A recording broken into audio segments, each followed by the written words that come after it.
Don't believe the hype of the negative media. Yes, sir.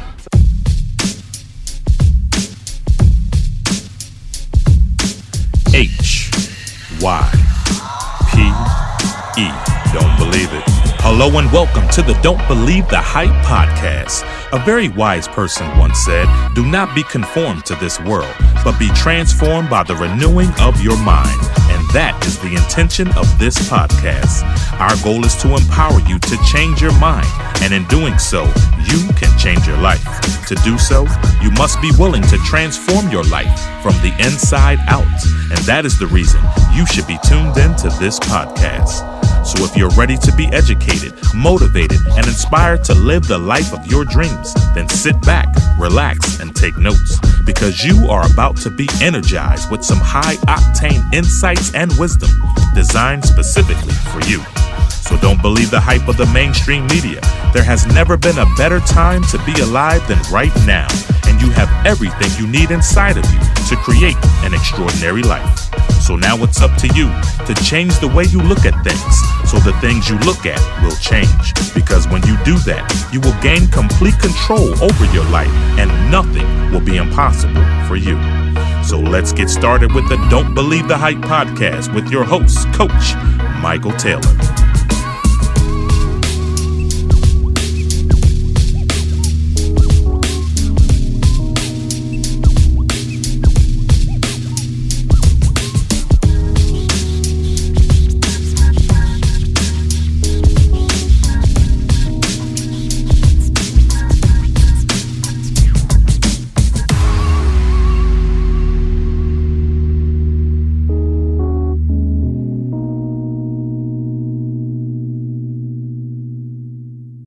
Welcome to the Don't Believe the Hype podcast, where the intention is to empower you to transform your life from the inside out.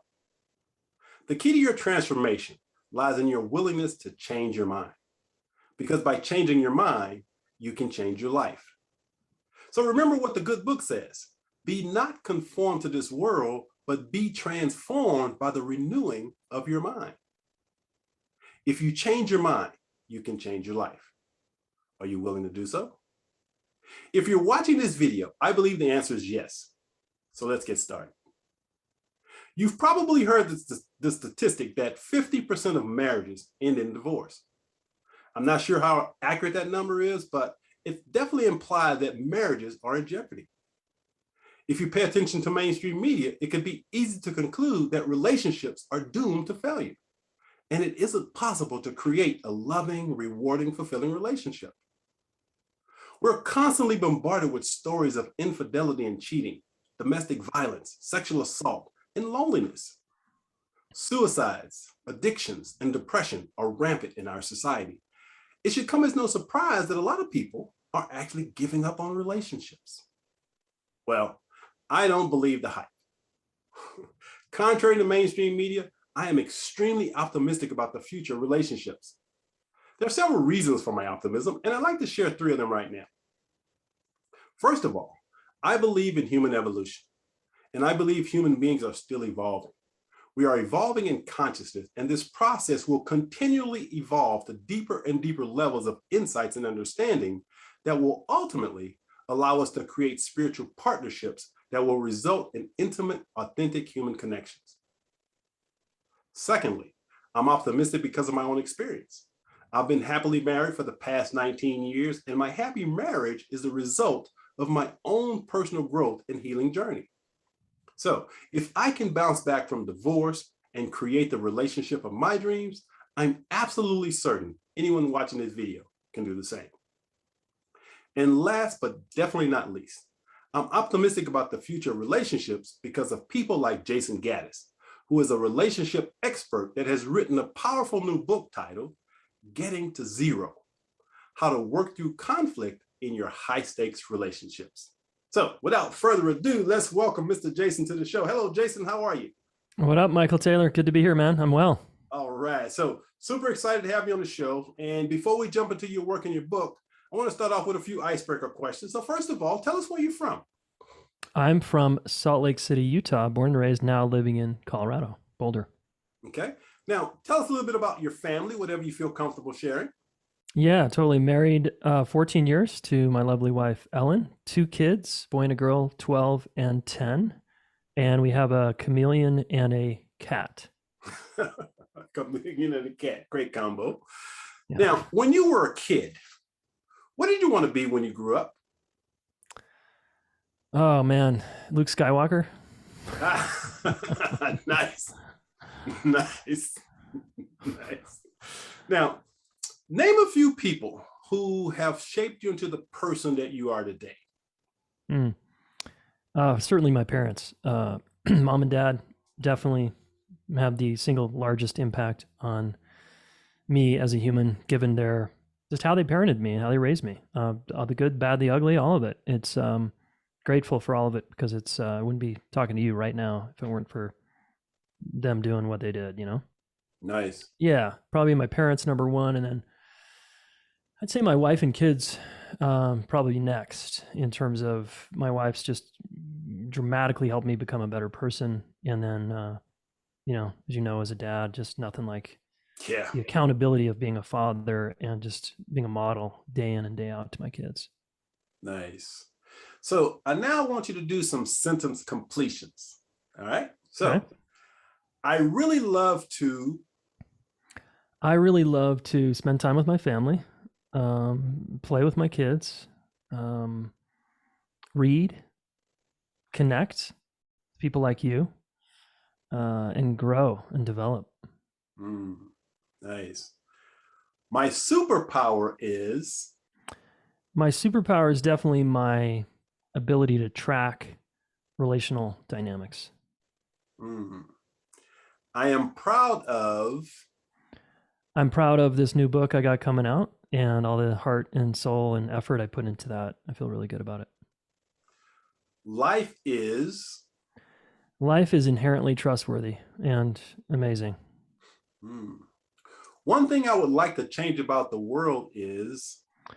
One thing I'd like to change about the world is getting people more relationally considerate and competent and sensitive to each other.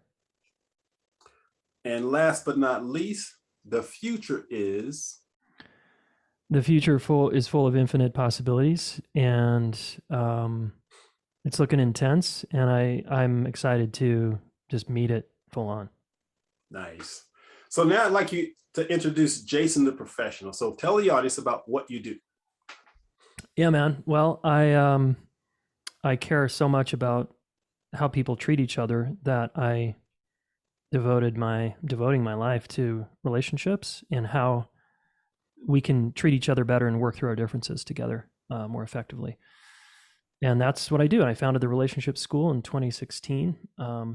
We have a podcast, which you've been on, and lots of articles and trainings and courses. I train relationship coaches from all over the world how to help people with their relationships. And man, yeah, I'm like a dad, and I run a company, and I help people, and that's kind of it's pretty narrow, but that's my world. That's a beautiful world to be in. We need more people like you. And as mentioned, you're one of the reasons for my optimism when I see people like you who are literally changing the world by engaging people and creating great relationships. Nothing's more important, in my opinion.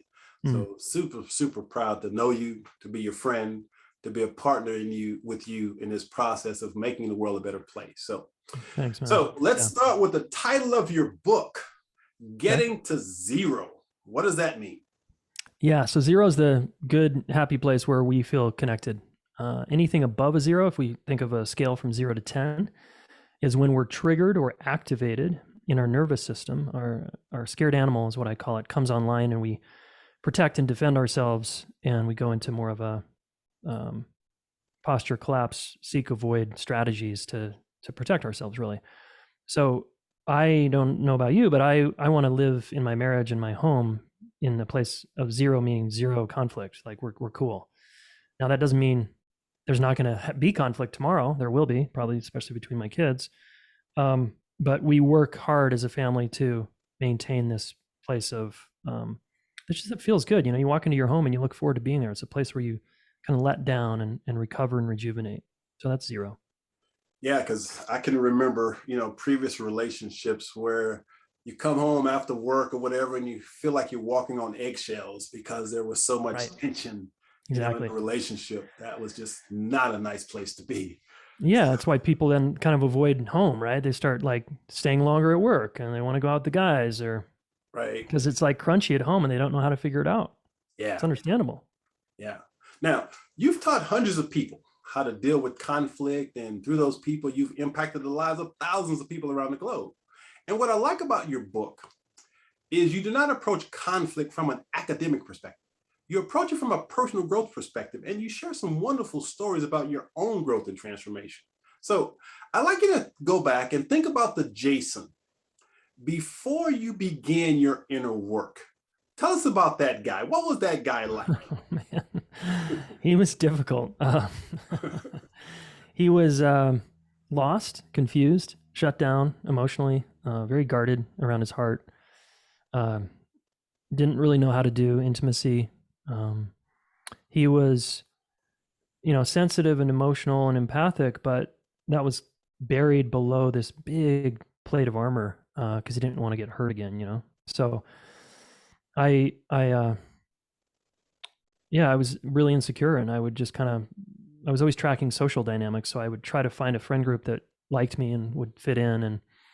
And I eventually was successful, and I finally got girls to like me. But I was doing it all from a place of strategy and not being authentically me. And so, as you can imagine, those relationships were good, but they weren't great, and they were often shallow. So I was just kind of a mess, man. Particularly in my intimate relationships, I just didn't know how to do them well. And I would just had a lot of short-term relationships that didn't go great, especially in the end. Yeah. Now, I've come to believe there are only two things that will cause a person to want to change.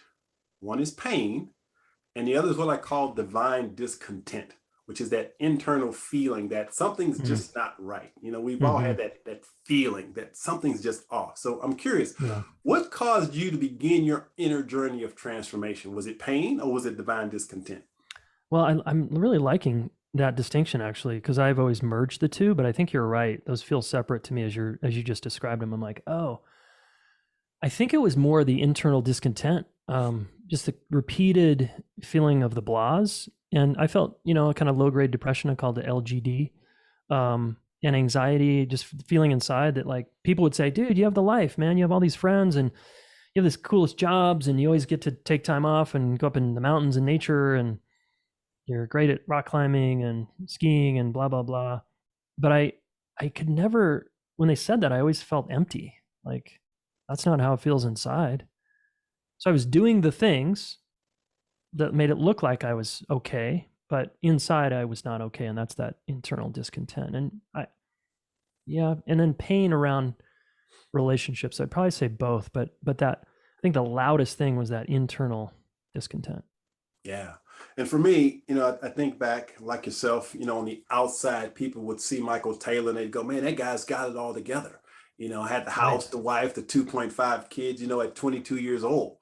And all my friends were like, wow, he's got it, right? But inside, I was a mess. Now, for me, it was a lot of pain. A lot of pain from some childhood trauma stuff that I hadn't dealt with. As a matter of fact, I was completely unconscious of. But again, I believe everything happens for a reason. And after going through my divorce and waking up to internal pain, understanding the dynamics of shame and things like that, I was able to come to know, love, and appreciate who Michael Taylor is without the mask. Just got to a place where I'm just completely comfortable in my own skin. Now, there was also that divine discontent in me that I've known since I was about 10 years old that I wanted to be an entrepreneur. And I was working, in corporate America, but there was a part of me that just said, you're not doing what you're supposed to be doing. And so fortunately for me, that series of events that triggered my transformation was my divorce, because I had to wake up and really discover who I am, what my gifts are, and how I can contribute them to the world. So totally. That divine discontent can be a driving, motivating factor. Yeah, and it can be so helpful, right? Especially for us guys that can be very shut down or defended. It takes a lot of pain or discontent to kind of wake us up out of that trance. Yeah. Now, you and I met at your Evolving Man's Conference, Mm-hmm. and you and I are both committed to what I'll call creating a new paradigm of masculinity for men. Yeah. So I'm curious, within your work now, what percentage, if you will, would be men that are doing your work? Just Probably roughly. 25, 75, 25% men. Okay. So still disproportionately women talking Mhm. about relationships. Yep. Men generally are still, in some cases, in denial about the importance of doing that inner work. Yeah. But again, the alchemist in me says, when I started this process some 25 years ago, there were so few men talking about things like my emotions and how I feel. And so as I look now and I see all the coaches and the webinars that are going on around men and men's work, once again, I'm extremely optimistic because I think Yeah. men are waking up Yeah. collectively. And I don't think we have a choice. I mentioned at the beginning of the podcast is that I believe in human evolution. Mm-hmm. And so I believe this waking up process is saying that the current paradigm of masculinity is no longer sustainable. And because the progress that women have made in society, we as men no longer have a choice. Right. We have to shift. We have to change. And one way to do that is to, again, begin that inner journey. So one thing that as men we may not talk about is conflict. And so I want you to, first of all, how would you define it? How would you define conflict? Yeah, it's a really important question because a lot of people think of conflict as like a fight, right? Like fist Yeah. fight or big gnarly screaming or something like that. But in my book, I'm talking about it. It's more subtle, the everyday conflicts that we go through with the snags. So simply, it's a disconnection, unresolved issue, or some kind of argument between two people, right? And the disconnection can be silence. Silence can be conflictual. It can feel really bad to not hear from a partner for a while via text or something, right? If we're anxious, or that family member that won't talk to you anymore, or the coworker that's sort of sending a snarky email, like that all feels conflictual. Anything that really triggers us by another person, to me, is conflict. Yeah, and boy, again, I can remember as I think back in my first marriage, how I could go 3 or 4 days and never say a word to my wife. Wow. I mean, and I think about that now and I go, how in the hell can I be so close?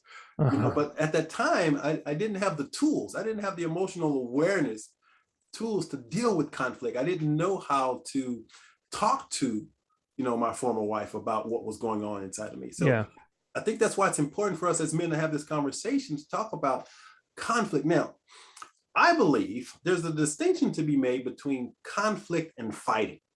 Mhm. For me, fighting is about being right. It's about taking a position about something and being unwilling to change your ideas or thoughts about it. So would you make a distinction between the two? I would include fighting inside of conflict. To Okay. me, that's all conflict. Again, anytime we feel bad with another person, you could label that as conflict. A lot of people don't call it conflict, though. They say things like, "We have communication issues. We just Yeah. can't get on the same page. We're just our communication. We're kind of in a communication breakdown."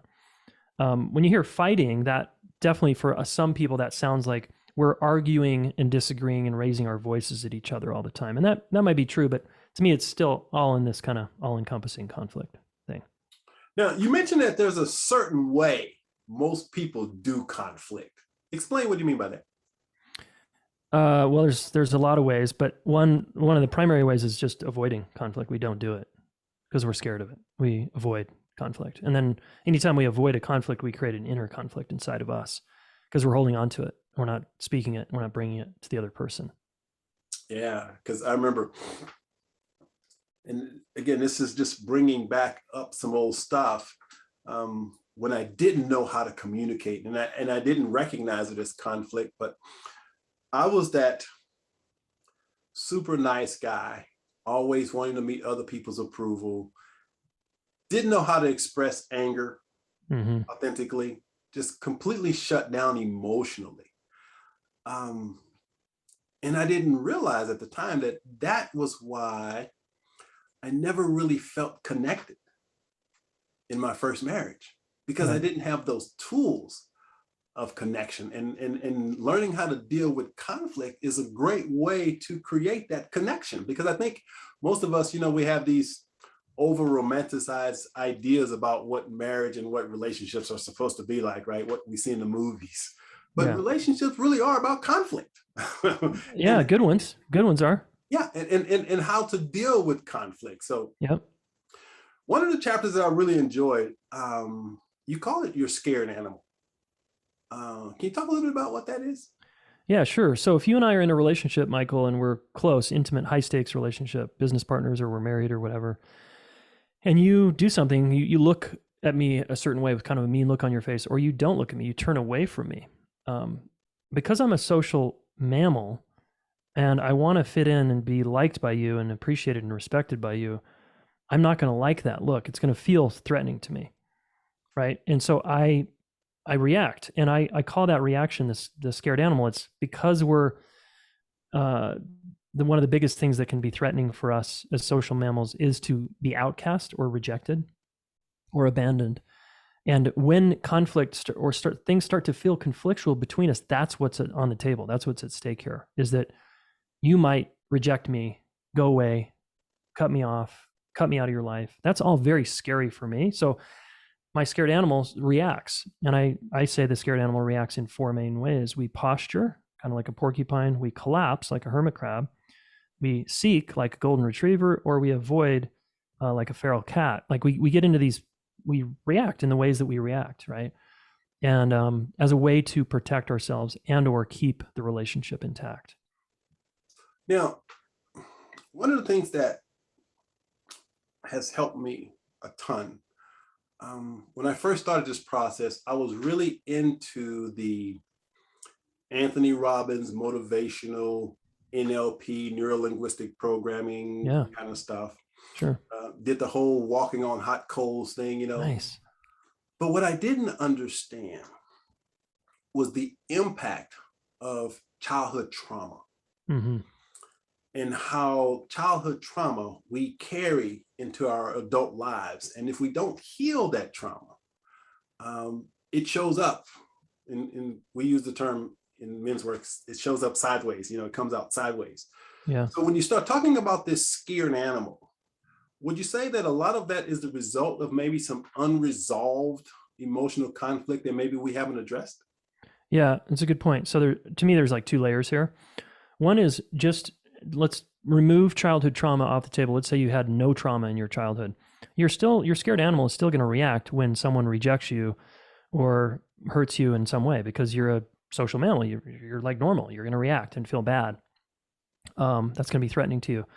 But then add on what you went through with your childhood, from your childhood, bullying, your parents, dad leaving when you were 4, mom being an alcoholic, depressed parent, siblings who, a sibling who died, whatever went down is going to impact you relationally. And then it's going to likely show up as an adult under stress. There's going to be patterns and habits and fears and a lot of issues that start to surface and emerge in a high stakes relationship like a marriage.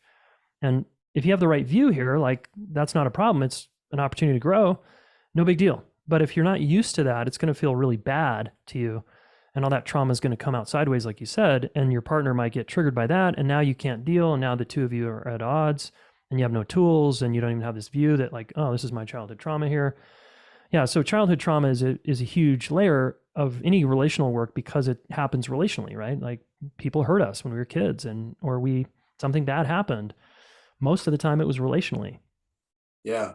Now, I noticed in some of your book promotions, which I absolutely love, the character that you created with the wig, what do you call him? The conflict avoider guy. the conflict avoider guy. Yeah. Which there's a lot of guys like that. So I want you to speak to that man who is that conflict avoider guy, who's feeling disconnected, may not recognize he's feeling disconnected, but he's avoiding. He's just avoiding dealing with his stuff and connection. What would you say to that guy? the conflict avoider guy? Yeah, I'd say it's understandable why you're avoiding, given, it's scary, it's uncomfortable. Probably you have a history of it not going well. So, I'd validate the heck out of him first, get to know him a little bit. And then I would start challenging him and being like, dude, this is a very limited way of living your life. And I would describe my model of two shitty choices, where if choice A being I speak up and it doesn't go well, so that sounds shitty. Choice B is I don't say anything, but I have to kind of betray myself. That sounds kind of shitty. So I call it two shitty choices. That's a double bind. And he might be in that situation where the way he's perceiving it is it's two bad choices. And I'm advocating in this book and my work, choice C, which is really choice A. It's saying, step up to the plate here, have courage to go through conflict, choice C, courage, conflict, and find out if the other person will go away. Because at least that way you'll have your relationship to yourself intact. Because if you take choice B, you're going to lose your relationship with yourself and your integrity to keep the relationship. So when people start to see that and they're like, oh gosh, I see that my conflict avoiding is actually creating more self-betrayal and resentment over here on my side, and I'm not actually it's not getting me what I want relationally. Ooh, that's not good. Really, the only path forward is to have the uncomfortable conversation. Yeah. Now, one of my struggles, as a matter of fact, there was an amazing pattern after my divorce in relationships. And so my relationships would last 2, maybe 3 weeks. Mm-hmm. And then the women would all say the same thing. I care too much about you to stay in this relationship. The reason I'm leaving Interesting. Yeah. is because you're emotionally unavailable. Uh-huh. Now, that emotional unavailability was my unwillingness to engage in conflict. Yeah. I was that conflict avoider guy, so I didn't know how to engage in conflict. So what did I do? I tried to be nice. I was codependent, taking care of the other person, not understanding my own needs and being able to express those.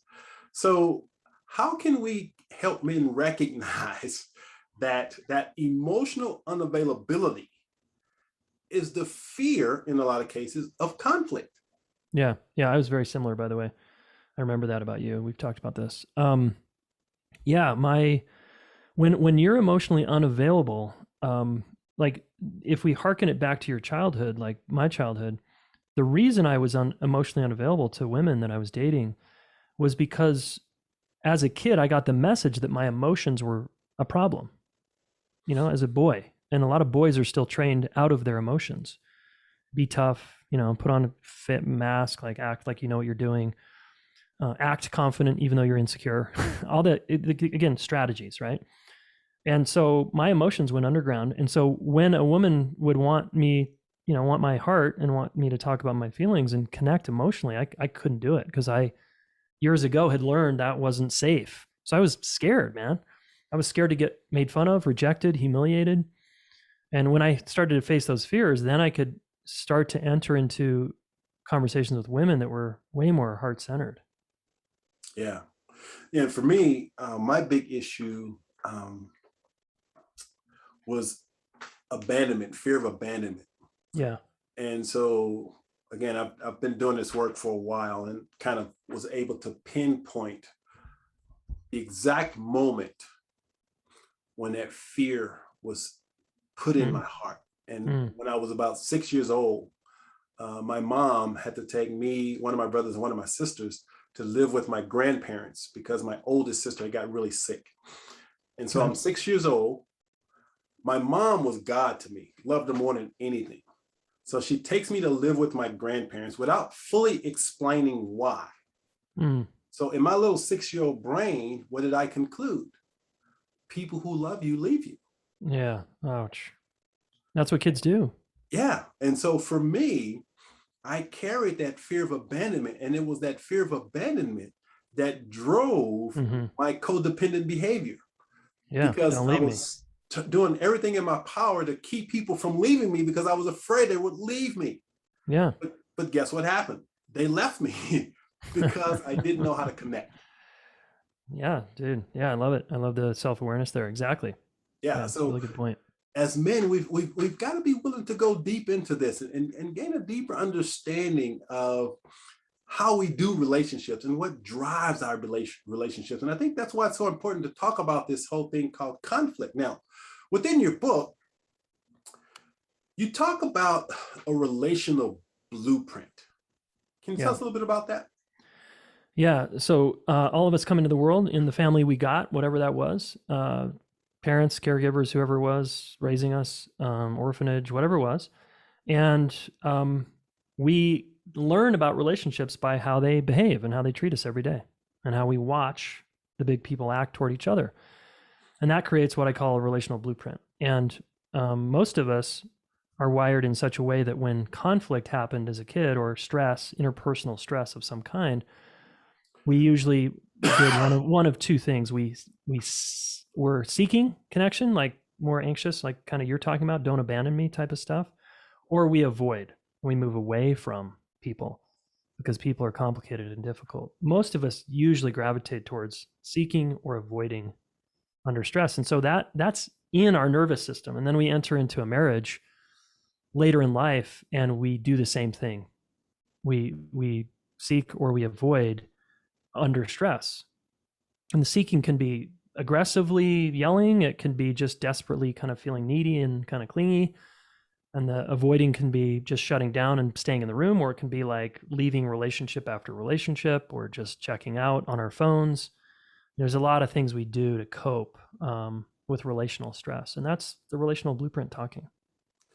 Yeah. Now, one of the things I liked about your book also at the beginning, you were talking about understanding that the book is just a tool to really deal with conflict. You have to deal with conflict. You can't just be in your head reading a book about it.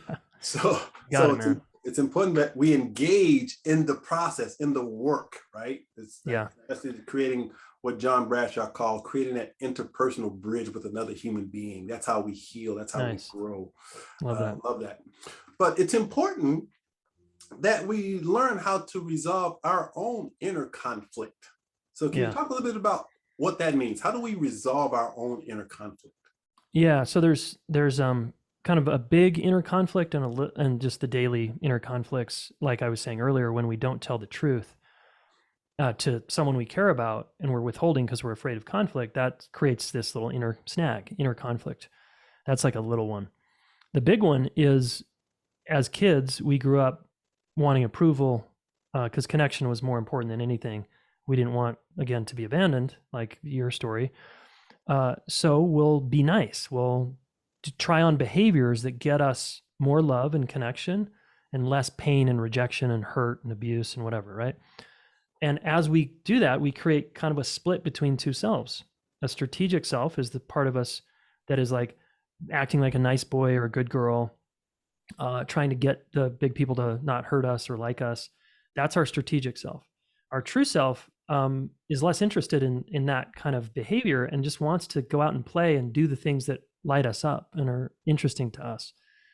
And a lot of people have a big inner conflict from their childhood that they still haven't addressed, where you're being someone you're not really, as simply as I can say it. And what's great about conflict in relationship with other humans is it brings us back into alignment with our truth. Because when you're married, you can't hide. It's very hard to hide. It's very hard to be in a strategy all day long, right? Right. Because your partner's gonna be like, dude, what are you? You're like fake. Like, what's going on here? Like, bring me the truth. And then you get mad and here comes your truth. Like, okay, oh, wow, there you are. And so I think human relationships and conflict and stress between two people in particular in a high stakes relationship is one of the best places to become who we are, to reclaim who we are, to be who we are. Yeah, I don't think there's anything more powerful in our personal growth and transformation than intimate relationships. I'm absolutely I'm with you. Absolutely convinced that is the key to our growth and transformation, because within the context of intimate relationships, all your stuff's going to come up. Yeah. That's just the way it's designed. It's designed to bring up your stuff. So you've got to be willing to face your stuff. Yeah. Now, one thing that I noticed that some people talk about is this whole idea of not wanting to bring up that childhood stuff. It's like, I don't want to bring that back up. It's like, Totally. I'm through with that. I'm done with it. And it's avoidance in a lot of cases. Right. But in order to deal with conflict, we have to deal with conflict. Now, for me, as mentioned, I was this Mr. Nice Guy. And I had a friend that rocked my world with a simple act of kindness and love. And here's what happened. I was basically homeless for 2 years. And I had a friend, female friend, who allowed me to stay with her for a while I was homeless. And I didn't have a job, trying to find a job, didn't have a car. And she would go to work and I'd help some stuff around the house just to kind of, pay her, if you will. Mm-hmm. And one day she came home and she says, Michael, how was your day? Well, I was out looking for jobs, trying to find work. And I said, oh, everything was great. And she said, Michael, tell me, how was your day? Really? I said, I told you, I went and looked for jobs. I didn't find one yet, but I'm sure I will find one. Now, I had got involved with the New Age movement, right? Everything's perfect. The universe is perfect, that kind of thing. And this, what I'll call this fake optimism. Yeah. So anyway, she kept prodding me. She says, Michael, so tell me, how was your day? So I kept saying, look, I'm telling you how my day was. She says, no. She says, you're in denial. She says, I just want you to tell me how you feel. And I thought about it for a moment. And I said, well, everything's great. that was my default, right? Go to. Yeah. And she says, Michael, that's bullshit. She says, look, how does it make you feel to have to depend on me? I kind of thought about it for a moment. And then she says, how does it make you feel to not be able to go see your kids? And she kept prodding me. And all of a sudden, I got out of my head.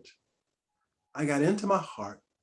And I allowed myself to start feeling some of the pain. Mm-hmm. And so I stopped. I went inside and I said, truth is, I feel like a failure. I said, I've been working so hard trying to put things back together. And I said, I just feel like a failure. And all of a sudden, that sadness that I had been holding on to for a very, very long time started to bubble up. Yeah. And all of a sudden, the tears start to flow. And then all of a sudden, I said, I really miss my kids. And I'm so ashamed that I can't, go see them because I don't have. And years and years of repressed pain started to come up. And so my friend comes over to me. She puts her arms around me and she says, it's okay. She says, just allow yourself to feel. And then all of a sudden the floodgates just open. Now, have you ever seen the movie Good Will Hunting? Yeah. Oh yeah. You remember that scene with Robin Williams where he says, it's not your fault. It's not your fault. And then finally he lets go and. Yeah, Matt Damon, let's go. Totally. Yeah. And so that's what happened. It allowed me to really connect authentically with how I feel, not what I was thinking. And my friend was able to get me to really open up and connect with that inner conflict that I had been carrying around for a long time. And as a result of that conversation, I realized that I had a lot of work to do. Yeah. Now, again, I was spiritual bypassing, the universe is perfect. God is doing, I was in denial about my authentic energy and feeling that were inside my body. Yeah, man. And she lovingly coached me through and gave me the understanding that I needed to start doing some inner work. And as a result of that conversation, I got involved with some work by a guy named John Bradshaw. And I read a book called Healing the Shame That Binds You. Yeah, I've heard of that one. It was that book that changed my life. Because as a result of reading that book, I got to the core of what was driving my behavior, which was shame. Nice. I was able to heal that shame and move through that shame to get to who I am authentically. So that's that whole conversation that I think we have to have about being willing to address whatever inner conflict we may have and not be afraid to go there, right? Well, and it takes a close friend to like care about you enough to say you're full of shit, man. Yeah. Sometimes that like we need a partner or a friend to say you're kind of full of shit. Yeah. And that was another one of my issues, if you will. Because of my lack of trust, I didn't allow people to be there for me in that way. Mm-hmm. See, so that another layer. Exactly. Yeah, that was a whole nother layer that I had to move through to get to that place where I was able to surrender my heart and open up to someone else to allow them to be there for me. And it was so transformational. Now, with that being said, you talk a lot about, you talk in a couple of your chapters about your triggers. Yeah. So can you explain, what do you mean? What, for those who are watching this, what do you mean triggers? What exactly would you call a trigger? What's a trigger? A trigger is something someone does that you care about that upsets you. It could be a look on a face. It could be a tone of voice. It could be you just looking at your phone. It could be you not responding to my text on your phone. It could be you complaining about me or blaming me for something. Like anything that you do and could be conscious, could be totally unconscious, like you roll your eyes, that could really set me off. And I get triggered, like my nervous system gets triggered into a state of activation. And that's where we move from 0 up the number scale. So it could be minor. The eye rolling to some people is like a 1, it doesn't really impact me that much. For someone else, it's like an 8. It's like, that's enraging. Like you just rolled your eyes at me. That's so condescending. How dare you? It can be really off-putting. So it sort of depends, but triggers are little things, big things that people do that upset us. And so in your work, are you helping people identify those triggers? Like, say, for example, somebody that's coming to one of your workshops or whatever, and they're struggling with this whole concept of understanding triggers. So using that scale, do you help them identify the intensity, I guess, of the triggers? Is that how that works? Yeah, totally. And to put labels on them. Yeah. Yep. Okay. Yeah. Yeah. Just label it like mad, scared, hurt, upset. It could be anything, and label it about yourself. I feel you could even talk about your body. Like I feel heat. I feel tension in my shoulders now. I feel like my jaw's clenching. That's all great self-awareness. And then it educates the other person that their behavior impacts you. So you're just sharing the impact of how they're being with them. You're just like, this, when you act like that, this is what happens over here. And we want to be sensitive to that because our scared animals are going to get activated by each other, especially in a high stakes relationship. And it's good to know, what are the little things? What are your buttons? What are the little things that upset you? And here are the things that upset me, so that we know where the landmines are. And we're like, I want to be sensitive to you and how you're wired over there. Even if it's even if it doesn't make sense to me, I still want to care. If I love you, I want to be sensitive to, like, right, you have that button around, name calling or the door slamming or whatever it is. And that's really sends you into a tailspin. Got it. I won't do that. I want to be sensitive. Yeah. And it's not about making them wrong. Correct. It's about, this is my experience. Mm-hmm. And if I can share my experience, and if you're open to at least seeing my point of view, then you can have compassion or empathy for that person without attack. Yeah, that's right. Got it. Yeah, and empathy, big one in my book that I think is worth repeating there. Just like one of the tools that I often teach is own your part and just say, my part is, and then say, finish this sentence, and I imagine the impact on you is or was. And that starts to get us to think about the other person and what it feels like to be them when we do that thing. Yeah. Now, we hear over and over again, you'll hear people say, well, what's the key to a great relationship? And people always say communication, right? Communication. But most of us really don't know how to communicate. We don't know how to listen. We don't know how to speak. So talk to us a little bit about how to listen during conflict. Yeah. And I would say to those people, by the way, about communication, I'd say it's the key to a good relationship is communication under stress. That's a subtlety that I think is worth mentioning. Yeah. Yeah. Listening is huge. Most of us think we know how to listen, that we're good listeners. We talk about how great we are and we think we're pretty good, but just ask the person you're in a relationship with, to give you a rating on a scale 1 to 10. How good of a listener am I with you? How much of the time, percentage-wise, do you feel understood by me? And if you're in a conflictual relationship that's not great, they're not going to give you 100%. They're going to be like 50% or 20%. And that's going to like wake you up to be like, oh shit, I'm not a great listener. And so that would maybe motivate you to start learning how to listen differently. And I think listening is actually one of the biggest movers in resolving conflict and taking us back down to zero.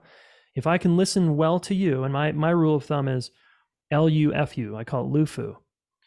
I listen to you until, that's the you feel F, understood, you, LUFU. So I made a commitment to my wife a long time ago after being a defensive ass for years and saying, no, I understand you. And she'd say, no, you don't. I'd say, yes, I do. I said, okay, that's not working. Let me try a new rule, which is I don't understand you until you tell me you feel understood. And a lot of shit changed after that moment. Wow. So I have, there's 8 steps or so, but I think the concept is important for your listeners here, is just try to make a commitment to listen until the other person feels understood. Powerful. That's really important, because really important. We're always so defensive, right? We're always waiting so my attacked. turn. Yeah. So that's wow. That's really powerful. So we talk about conflict, and in your book again it's going to outline how to deal with conflict. But I want to shift gears a little bit, because relationships can be amazing. Completely. Can be amazing. As mentioned, I believe relationships, I believe the intention of relationship is to help us grow. So I want you to talk about the other side. The other side is when I learn to deal with conflict, it allows me to create connection. So talk a little bit about how learning to deal with the stuff allows us to truly connect with the person we're in relationship with. Yeah. So interviewing all the world's experts on relationships, that we'd all say the same thing. And I've interviewed most of them, which is a successful relationship depends on one thing, and that's the willingness and ability to work through conflict. Straight up, right? So if that's true, it's like we gotta learn how to do this, because it's the thing that creates the deeper connection. It's the thing that creates the satisfying connection. It's the thing that just feels good. If we can get to the other side, we're stronger, we're more intelligent, we feel more connected, we feel like we know the other person better. It's huge. Yeah. And I think our conflict will always be, our connection will always be compromised or limited to the ceiling with which we hit around conflict. Now, what I have come to know is that in a relationship that works, it is the mundane experiences that creates the deepest connection. Here's what I mean by that. Again, I've been blissfully married for the past 19 years. Number one, because I know how to deal with conflict. I know how to approach my wife, and she's the one. We have sort of a role reversal in our relationship because of all the work that I've done and the books and everything. I'm a little more aware, right? So I can pick up on her stuff. Yeah. But I'm able to listen and talk to her and share with her in a way that the connection's always there. Even when I'm pissed off at her, the connection's always there. So there's this mundaneness about relationships that I guess a lot of people don't talk about. It's just knowing that the person that you're with is there for you. Mm-hmm. That's just this, some people would say, well, you can't guarantee what that other person's going to do. So I don't know if your marriage is going to work or your relationship. But see, I can say with absolute certainty that number one, I know I'm committed to the relationship. I'm not going anywhere because I know how to deal with conflict, but so is my wife. Yeah. Because we're committed to the same thing, Yep. which is deepening and enhancing that connection. But it is in those little moments that I'm sitting here watching TV. She walks in, kisses me on the cheek, says absolutely nothing, and goes in the other room. Yeah. Those mundane things, that connection. Yeah. Talk a little bit about that, how that feels, because I know you have that with your wife. Yeah, nice. Another way to talk about that is just that your relationship is a secure home base. It's a safe harbor and it's a launching pad. So there's no question, even when the conflict comes up, there's no question about someone leaving or throwing in the towel. It's just like, goosh, it's like this big letdown in your nervous system that, like, I go home and I'm home. My wife is home. You're home to her. I actually often use the phrase, a partnership is a home. It's that safe, secure home base. So secure attachment is just another way to say this, that you've worked hard, you and your wife, to build security inside your relationship so that the conflicts, when they come up, aren't threatening anything. And security, ironically, according to research, is built through conflict. The conflict repair cycle, which I talk about in the book, like your ability to go through conflict and repair it effectively over time is the thing that builds security in an adult partnership. And it's actually the thing that builds security between a parent and child.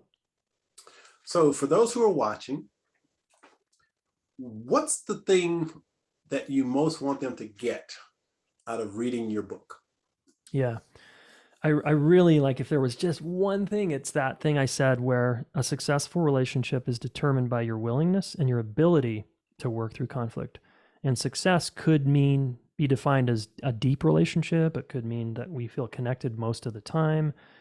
It could mean marriage that's secure. I don't know, you define it. But I know for certain now, after interviewing so many people and meeting people like you that are in good marriages, that it's not the absence of conflict that creates strong partnerships and relationships. It's the willingness to deal when it comes up and work through it and get to the other side that creates super indestructible, strong relationships. And this book will provide you with some tools to support and empower you to deal with conflict in a healthy way, to create that connection that Jason and I both know is available. So now, Jason, I'd like to give you an opportunity to let people know where they can find it, where they can find you, where they can get in touch with you or get the book. Cool. Yeah, it's in all the places. If you're a local indie store person, bookstore, you want to support the local book people, just go ask them to order it and then have it shipped there to you. And hopefully they can get some copies. Otherwise, it's on all the big Amazons and Barnes and Nobles. And I think if you want a few extra goodies and take a conflict quiz to find out your conflict style, I would go to gettingtozerobook.com. And there's lots of links there if you want to hire a coach to help you get through it. If you want to get some extra reading material and some videos to watch around, like the LUFU listening example demonstrated, gettingtozerobook.com will be the place to go. Now, also tell us about the Relationship School. Yeah, man. So I founded the Relationship School in 2016 because I got tired of complaining that there is no class on relationships in high school or college. I'm like, I'll just start a school, I guess. Yeah. And so we train relationship coaches. We teach people I created what I think is one of the most comprehensive classes on relationships called Relationship Mastery, or the Deep Psychology of Intimate Relationships. I'm just a psychology nerd. So I took everything that I got in my master's program and smashed it into this course. So if you like to study and you like to practice, that course is amazing. So we offer lots of courses and tools and trainings for people. And then one day our mission is to reach 1 million young people with this education, so we can get this in schools and classrooms. Yeah, because this work isn't just about intimate relationship. It's about conflict between nations also, I believe. When we get human beings to understand and deal with conflict, we can help heal the world. Amen. So now, Jason, I want to give you an opportunity just to share your closing thoughts, final ideas that you want to share with the audience. Yeah, first of all, it's just always good hanging with you. Just appreciate your friendship and just the way we, hang together. And yeah, that, because you get scared in conflict and because you're uncomfortable, you're normal, and there's nothing wrong with you if you don't know how to do this. It's still uncomfortable for me after all these years of studying this stuff. I nerd out on this stuff, and people say, man, you must love conflict. I'm like, no, actually, I really dislike conflict.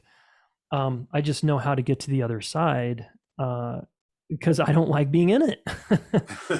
So it's normal, and you're normal, and it's okay. And I just want you, the listener, to embrace that. Embrace conflict's a part of life, and see if you can start just learning a couple of things about how you can show up differently.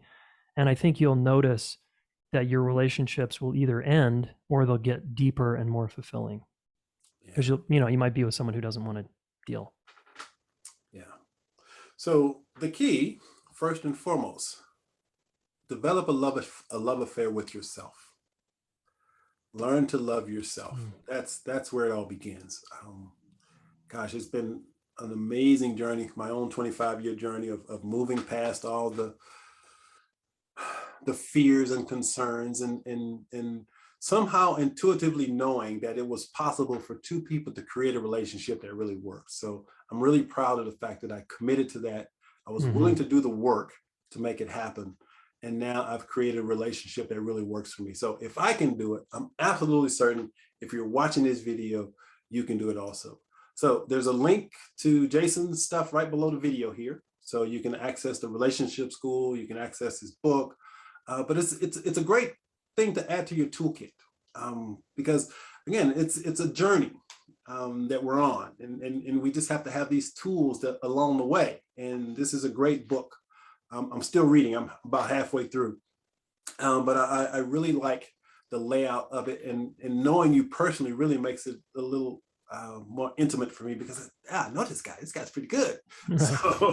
So Jason, I just want to say thank you, man, for creating this tool to support people in dealing with conflict, and it's a powerful tool for anyone who's willing to learn how to do so. So with that being said, my man, I just want to say thank you for joining us on the Don't Believe the Hype podcast. And as I mentioned at the beginning, don't believe the hype. Great relationships are possible, but you got to be willing to do the work. You got to be willing to do the work. Amen. Yep. There you go. All right. Well, good luck on your book, my man. Thanks, dude. Wish you all the luck in the world, and look forward to having you back on. We'll talk about whatever comes up next for you. Speaking of that, what is coming up next? Now that you're an author, what's next on the agenda? Yeah. Well, I have a couple book ideas in mind. I'm, you're way ahead of me here on the writing multiple books, but I have aspirations to be more like you there. So that's on my radar. And then, we have a cool event coming up in December. That's a 2-day workshop on this book, on how to integrate the tools from the book. So, and more family time, fall. I love autumn, just, I'm into it right now. Now that workshop that's coming up in December, that's in Colorado? It's actually virtual, so anyone can attend from anywhere in the world. Virtual. Yep. Nice. We'll go back to in-person possibly in 2022. We don't know yet. Got it. But this one's virtual, so pretty easy to attend. It's a Thursday from 3 to 7:30, Friday 3 to 7:30, and then half day Saturday. So it should be doable for even working folks. And that's on the Relationship School Works website? Yep. That's on relationshipschool.com. Got it. All right, my man. Have a great weekend. Kiss Ellen for me. Cool, man. Best to your family. All righty. Take care. And so this has been another episode of Don't Believe the Hype podcast. So just remember, the future is brighter than you think. We'll see you next episode. Take care.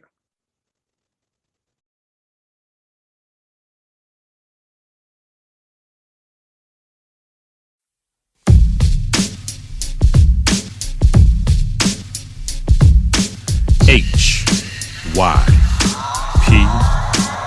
Don't believe it. Coach Michael Taylor. Irrepressible optimist with a passion for the impossible. Empowering people to transform their lives from the inside out.